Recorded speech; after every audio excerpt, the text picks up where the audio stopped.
One of the keys to success in terms of funding is building relationships, because once you build relationship, starting within your new worshiping community and then moving outside with partners within the presbyteries and 1001, and even with like businesses around your community, like building those relationships. And also when people get to know what you are doing, what God is doing in that community, and also they get to participate in what is happening, it just changes how even they give to that new worshiping community. And I've seen that with Shalom over the years as we continue to build those relationships. It has helped our fundraising to be successful. This would actually come from experience beyond CrossFit, but really developing advocates and champions for the ministry, people who are not just engaged in a way that is with generosity of their time, but people who are really on board with the mission for you and mobilizing their networks. So we do things like hosting dinner parties, and we're available to come and kind of share the story of the mission that we're a part of, and people can just invite their friends and introduce us to their networks. So that's been probably one of the most effective ways to build true, authentic relationship with donors, cast a vision, and expand our own networks. One of the hardest aspects of making an ask is that we don't often know who we should ask. We're not sure about the donors we should approach or how to approach them. There have been study after study after study that shows this is particularly true for women and for people of color. But nonetheless, you, by being a part of the Presbyterian Church, are a part of a 1 million person network. And you do have connections in that network through the 1001 folks, through the presbyteries that you are a part of, and at least starting there with being intentional about building a network and going out into the highways and byways, if you will, to meet potential donors, people who might be called to be a part of your community, perhaps as a participant and as a donor, but perhaps just as a donor. This takes just as much intentionality as actually going to meet the people who you hope will participate in your community. So who can be a part of your network? How can you expand the network? Who's in your network? I have networks all throughout literally the United States. And they're not all Presbyterians. In fact, most of my networks are outside of the Presbytery, PCUSA. I network with people who are other church planners outside of the PCUSA as well, just to get great ideas and newer, refreshing ways of doing things. I also network with business people. I network with nonprofit folks to, again, pick their ideas about how they are leading their organizations. So this is things that are communities and organizations that are outside of the PCUSA. And it's not to say that I don't network within the PCUSA. Obviously, Lindsay and we work well together, and I help out with the 1001. I do a lot of things there as well. But it's really just realizing that my network is so much wider and broader than what I even can imagine. And the broader the network, the greater the wisdom, the greater the insight, the greater the opportunities that I find myself in. That is the truth. That is the truth for a new worshiping community after new worshiping community that we have spoken with. They are out there asking for introductions. Hey, will you give me 5 minutes of your time to talk about, or will you introduce me to so-and-so? These kinds of things, sure, you're going to get no's, but you're also going to get yeses. And sometimes those can lead to relationships that prove life-giving, relationships that can change things for your community. So the networking piece, be intentional about it. Make sure you take advantage of the relationships of the people in your presbytery. Make sure you take advantage of the opportunities God is bringing your way, or that you are invited to go out and make happen outside of even the church, let alone the Presbyterian Church. They are everywhere. And frankly, just going, introducing yourself and telling with confidence your story, makes all the difference in the world. We can't be shy of asking. We can't be shy of sharing our vision. And going back to one of our first things that we talked about, starting with your why is so, so critical, because people aren't going to be willing to simply give their resources to you just because, but they're going to give their resources to you because they believe in your why, they believe in your call, they believe in your vision, they believe in your mission. But conversely, how are they going to believe in that unless we have that conversation, unless we have that difficult, challenging, but oftentimes so rewarding conversation of simply making that ask? You know, this is a God story. And this really is, in many ways, an encapsulation of relationships, the ask. It's really all of that. So every time we met in a facility, God opened the door for us. And I know that sounds like super like mystical, but really God has opened the door for us in every situation. When we first met, we were meeting in the evenings, and there was a local Korean college, Christian college, that opened the door for us. So we actually didn't have to pay anything for the first year of our existence. But then after a year, we kind of got kicked out. They asked us, we'd like for you guys to now leave.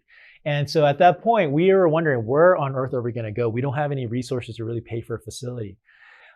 We were meeting at a Starbucks near here, and there is a shared workspace called Rome Innovative Workspaces. And they had just opened up a facility in the Dunwoody area. And we're thinking to ourselves, man, wouldn't it be great if we were able to worship there? They have some larger rooms that we could really use for our services. So what we did was we literally picked up the phone. We had no relationship with them, but we picked up the phone, made a phone call, dropped a couple of emails, and sure enough, they reached back out to us, and we told them who we are. We told them about our story, and they never in their wildest imagination thought a church was going to be using their facility, but they decided, you know what? Let's have a conversation. Let's meet. Let's talk. And so we set up a meeting with the co-owners of the facility, and we talked with them. We found out they're incredible lovers of Jesus, and they heard our story. And then they said, we'll get back to you in a couple of weeks. And we told them why we wanted the space, why we think it would be a great place for us, and why it would really help us fulfill our vision and mission. And after the conversation, a couple of weeks passed, and then they sent us what it was going to cost. And we were flabbergasted because it was a fraction of what they would charge any other organization to come, because they believed in our vision. They believed in our mission. And here again are two business people, incredible lovers of Jesus. And this is what they tell us over and over again. They said to us, this is our way of participating in what God is doing in your ministry. Long story short, we were meeting here, actually in a different room. And then we were still meeting in the evenings because we couldn't use the morning facility here. And we went to another location, and we were able to move into a morning space. But when they built this new facility 3 years ago, guess who they called? They called us, and they said, hey, we're opening up a new facility here in the Dunwoody perimeter area, and we wanted to reach out to you guys to see, now there will be space for you to come here in the mornings. Would you like to come and worship here in the mornings with us at this place? No brainer. Mm-hmm. And so the point of that, though, is that we made an ask. We shared the vision. We gave an opportunity for these business people to partner with us, and the relationship was forged over periods of years. And when another facility opened up, even though it was a few years later, they personally, specifically reached out to us and invited us back in. I don't know about you, but it seems like a God story to us. And we don't meet in a traditional church. We don't meet in a traditional facility. But this place has been great for us. We share with other businesses and other organizations, so we get to connect with other people. It's great. On Sundays, though, we do have exclusive use of the space, so we're able to have worship. It's a beautiful, beautiful partnership. And they literally hand it over to us on Sundays, and they tell us, hey, we are going to tell Jesus through everything that we do in our business on the weekdays, but we're going to then hand off the baton to you 4 points so that you can share Jesus in this place on the weekends. Now, ways to build your strength and comfort in asking. What do you think? Let's brainstorm a quick list, shall we? And we did hear this over and over again in my research as I interviewed so many new churches and new worshiping communities that were flourishing.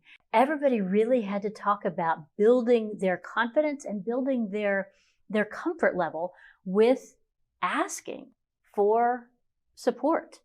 It goes from everything from asking the people who own the shared workspace what it could look like if we work together, to simply approaching others. So a couple of the ideas that I thought were really inventive that people are taking advantage of.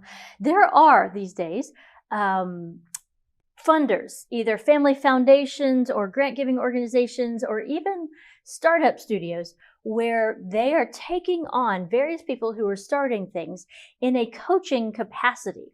And they really pour in. This is harder to get because it'll be competitive, but they pour in on those folks and open doors and introduce them to others who might be other partners in this ongoing work that you have. Making sure that you look for those opportunities. A lot of them, most of them, in fact, are outside the church.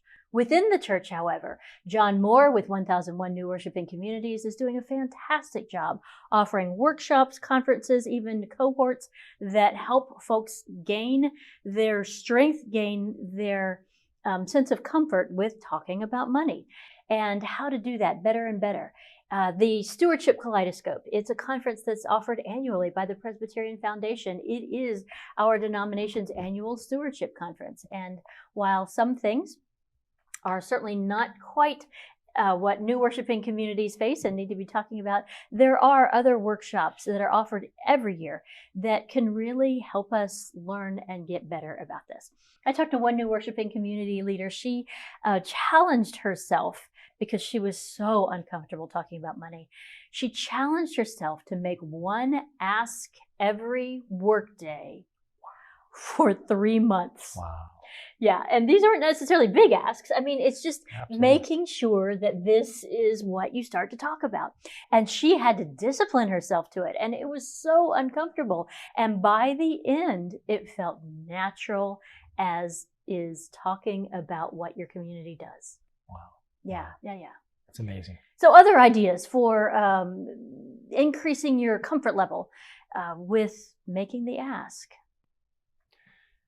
I think at the end of the day, one of the most important things is practice. You're just going to have to kind of do it. It's one of those things where it's like riding a bicycle. The first time you try to get on a bicycle, it's scary, it's challenging. I don't know how else to tell a person how to ride a bicycle except to get them on the bicycle and say, hey, here we go. That's how I taught my two boys how to ride a bicycle. I just put them on there and push them and pedal, and you get going. And once you get going, it's a lot more comfortable, and you pick it up rather quickly. And I'm not going to lie and say that asking is the easiest thing in the world for me. It's still incredibly nerve-wracking and challenging. I'd be completely disingenuous right now saying that, yeah, I got this down as a piece of cake. It isn't. However, I understand how important it is, and I've done it enough where I now am at a place where I am comfortable to a certain extent doing that and know the importance and the necessity of it. I want to just go back in terms of one thing that we talked about in a previous module about understanding our metrics, right? Understanding the outputs and outcomes. The better we understand the outputs and the outcomes, the actual ask becomes so much easier. Because people who want to contribute to your ministry, who want to support you, they want to know about the outputs. Even though you and I may not want to, they actually want to know. And the more you're comfortable with that information, the better the ask is actually going to go. And more importantly, the outcomes, the stories of lives changed. That to me is the key. And when you're telling someone's story, for me at least, it's a lot easier to tell that story versus just talking about money. But as soon as I tell that story and share what this person has experienced because of the ministry, and then simply ask that person, this is what I'm inviting you to be a part of. That to me is what works the best. It's still not easy, but the better you understand your outputs and the better compelling outcomes that you have, the ask becomes a lot more manageable. It's not easy for any of us, but yeah, letting your data tell a story and then following it up with a story. These are well practiced. Creating a video. It's a good way to start building your familiarity, your comfort level with making the ask. Make a list of how contributions actually change lives. I refer back again to the Inspire video and what they did with how they broke down your contribution of this will yield this kind of a change, this kind of an impact in people's lives. Make that list. It gives you more tangible talking points. But also, I would invite making the 90-degree shift where you actually put yourself in the potential donor's shoes. You put yourself in their seat and imagine what it feels like to be on the receiving end of what you, as the asker, are asking. And switching the script like that, making that 90-degree shift, it can also help us become more and more comfortable as we imaginatively engage what the other person might be experiencing as we talk about our community and talk about the financial needs that we have that would help us be able to do this or do that or do that. Those are just a few of the ideas that have been coming up from new worshiping community leaders who have been at this for a while or who have communities that are flourishing. But we know that you have the creativity and everything you need to come up with fantastic new ideas. Fortunately, we are following a generous God, a creative God, one who actually provides in ways that are far beyond what we can ask or imagine.